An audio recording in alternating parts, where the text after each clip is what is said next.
Hello बच्चों, let's read this question. The question says that which of the phenomenon is not common to sound and light waves. तो इसके लिए जो हमारा की कॉन्सेप्ट है, की कॉन्सेप्ट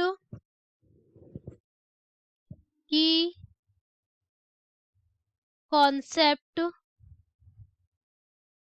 की कॉन्सेप्ट है हमारा, वो है इंटरफेरेंस। इंटरफेरेंस तो इंटरफेरेंस क्या होता है? जो हमारा इंटरफेरेंस होता है वो साउंड वेव या लाइट वेव्स दोनों में होती हैं।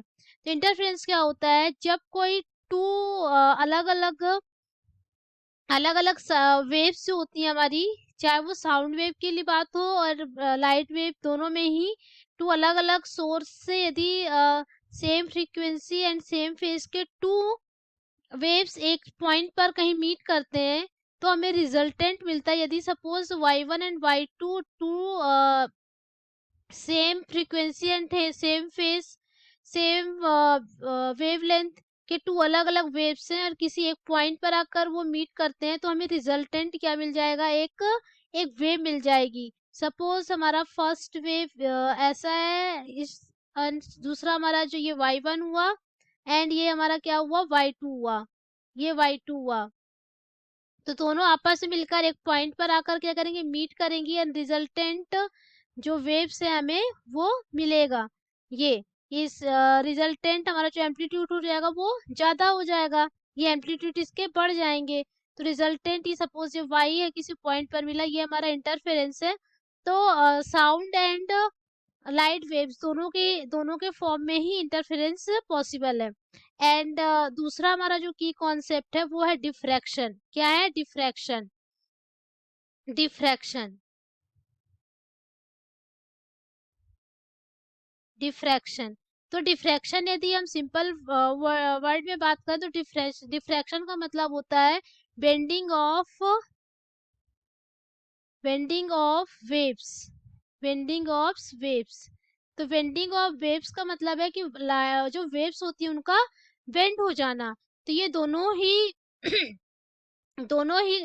वेव्स में पॉसिबल है, चाहे साउंड वेव की बात करें या लाइट वेव्स की बात करें। मैंने वेव्स लिखा मीन्स दोनों वेव्स यहाँ दोनों वेव्स ही क्या करेंगी? इस डिफ्रैक्शन फिनोमिना को फॉलो करती हैं।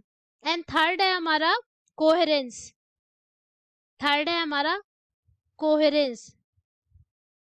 तो कोहेरेंस क्या होता है कि कोहेरेंस हमारा होता है कि those that emit a light wave, those that emit a light wave, a light or sound wave, light or sound wave with the same frequency, with the same frequency, same frequency, same frequency, same wavelength and phase, and phase और have a constant phase difference, वो हमारा क्या कहलाता है? Coherence कहलाता है। तो coherence जो होता है हमारा, वो साउंड वेव एंड जो कोहेरेंस की फिनोमिना है वो लाइट एंड साउंड वेव दोनों में ही क्या होता है? कुछ दोनों ही वेव्स क्या करते हैं? फॉलो करते हैं। तो थर्ड कोहेरेंस भी हमारा क्या होता है? Sound wave and light wave क्या करते हैं? फिनोमिना को फॉलो करते हैं। एंड फोर्थ है हमारा पोलराइजेशन। तो पोलराइजेशन होता है, जो की कॉन्सेप्ट है वो है पोलराइजेशन। पोलराइजेशन फोर्थ हमारा की कॉन्सेप्ट है, वो है हमारा polarisation.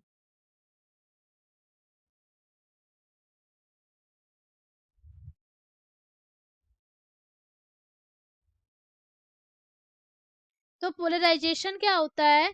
The phenomena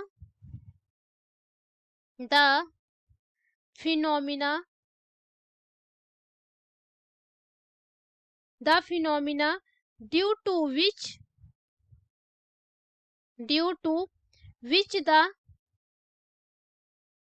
the vibrations of light vibrations of light are restricted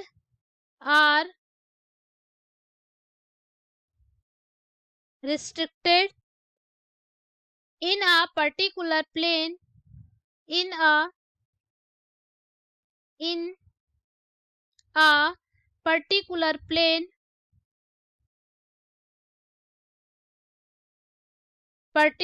plane called polarization of light polarization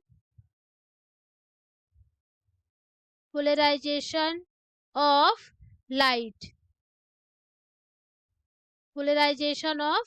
light and जो पोलराइजेशन होता है हमारा एक फिनोमिना है due to which the vibrations of light are restricted in a particular plane called polarization of light. And जो polarization होता है हमारा, तो पोलराइजेशन जो होता है, पोलराइजेशन की जो फिनोमिना होती है वो सिर्फ ट्रांसवर्स वेव्स में होती है। वो किस में होती है? ओनली ये जो फिनोमिना है, फिनोमिना को only this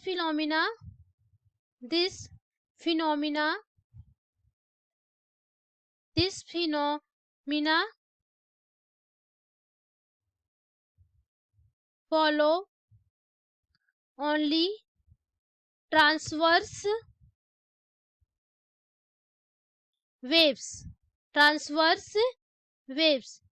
but longitudinal waves जो होती है एंड वो फॉलो नहीं करती है। तो जो ट्रांसवर्स वेव होती है हमारी वो क्या होती है? लाइट वेव होती है। क्या होती है? लाइट वेव होती है।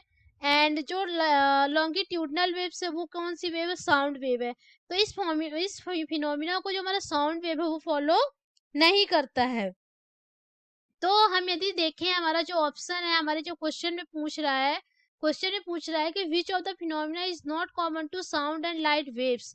तो इंटरफेरेंस है, डिफ्रैक्शन भी है, कोहेरेंस भी है, बट जो पोलराइजेशन है वो साउंड वेव्स फॉलो नहीं करती है। तो हमारा ऑप्शन जो होगा इसमें, जो हम यदि ऑप्शन की बात करें कि इस क्वेश्चन के लिए जो हमारा ऑप्शन होगा वो कौन सा होगा? डी होगा, ऑप्शन डी होगा।